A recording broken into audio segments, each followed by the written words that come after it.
Question number 43 देखते हैं ज़रा।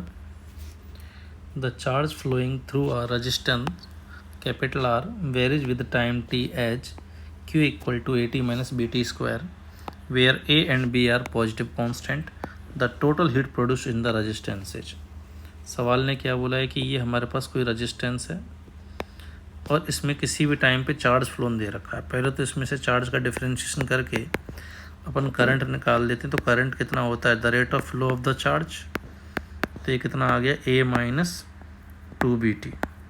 और करंट कितनी देर तक फ्लो हुआ है, तो t बराबर 0 पे करंट a है और जैसे जैसे टाइम बढ़ रहा है वैसे वैसे करंट की वैल्यू डिक्रीज हो रही है। तो करंट 0 कब हो गया वो टाइम निकाल लेते हैं। तो करंट के 0 होने का टाइम कितना आ रहा है, a माइनस 2bt बराबर 0 से t की वैल्यू आ गई a/2b। मतलब जो करंट है हमारे पास वो 0 से लेके a/2b टाइम तक फ्लो हुआ है। अब जब करंट इतनी ही देर तक फ्लो हुआ तो हीट भी इसी में डेवलप होगी। अब हीट निकालते कैसे हैं, क्लियर। तो अगर पावर कांस्टेंट है हमारे पास तो हीट निकालने के लिए सीधा सीधा हीट बेसिकली एनर्जी तो है ही, तो पावर अगर कांस्टेंट होती तो सीधा मैं पावर इनटू टाइम कर देता, क्लियर। और अगर पावर वेरिएबल तो क्या करेंगे, तो पहले अपन को क्या करना पड़ेगा, एक छोटे से इंटरवल dt में हीट निकालनी पड़ेगी और उन हीट्स का अपन को t1 से लेकर t2 में क्या करना पड़ेगा, इंटीग्रेट करना पड़ेगा टोटल हीट फाइंड करने के लिए, क्लियर। इस सवाल के लिए अगर मैं बात करूं तो क्या पता लग रहा है, अगर मैं हीट पावर निकालूं तो पावर होती है हमारे पास सीरीज में आई पता, तो I²R फार्मूला लगा देते हैं। अब आई खुद वेरिएबल है, इसमें टाइम के साथ मतलब पावर पक्का वेरिएबल है, तो इसमें अपन हीट निकालने के लिए इंटीग्रेट करेंगे, क्लियर। और कितने से कितने तक करेंगे, जितनी देर तक करंट फ्लो हुआ 0 से लेकर a/2b टाइम तक, क्लियर। तो पी डी टी करते हैं, p की वैल्यू हो गई r इंटू आई का स्क्वायर, आई खुद है a minus 2b into T या I²R पावर हो गई इंटू डी टी, क्लियर। ज़रा होल स्क्वायर ओपन करते हैं, r कॉन्स्टेंट बाहर आ जाएगा तो ये बन जाएगा a² plus 4b² t² minus 4ab into t d t. हर टर्म को अलग अलग करते हैं ज़रा। अब ये प्योर इंटीग्रेशन बचा है ना, r बाहर चल रहा है, a² dt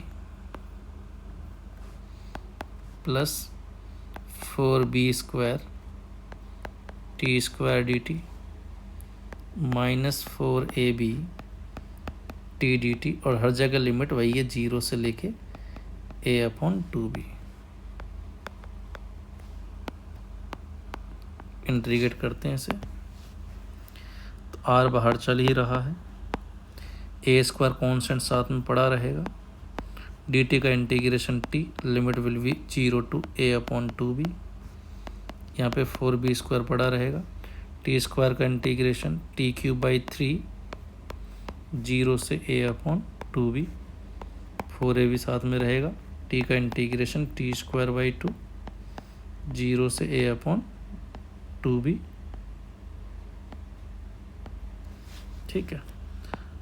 लिमिट्स पुट करते हैं ये तो ठीक है। तो a² इंटू पहले अपर लिमिट रखी तो a/2b, फिर लोअर 0 बन जाएगा, ये बन जाएगा 4b²/3।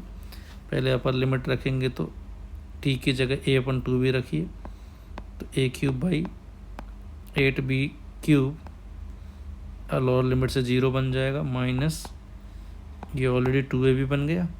फिर इसका t का अपर लिमिट का स्क्वायर करेंगे तो a² 4b², लोअर लिमिट 0 है। बस इसको सिंप्लीफाई करते हैं ज़रा। तो सारी कैलकुलेशन में इस बच्चे कुछ स्पेस में ऊपर लिख रहा हूँ।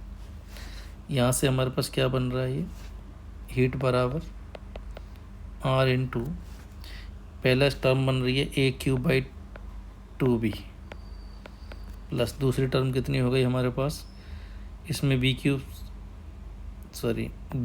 से b³ की एक टर्म कैंसिल तो नीचे b बन जाएगा, ठीक है।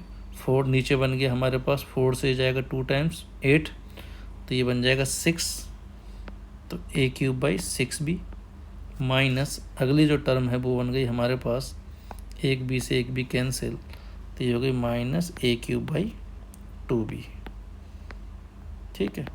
फर्दर इसको एलसीएम लेके सॉल्व अगर कर दीजिए तो कैंसिल हो गया, तो साफ साफ हीट की वैल्यू कितनी आ गई, R into A cube by 6b। Total इतनी हीट डेवलप होगी। अब जरा ऑप्शन देखते हैं।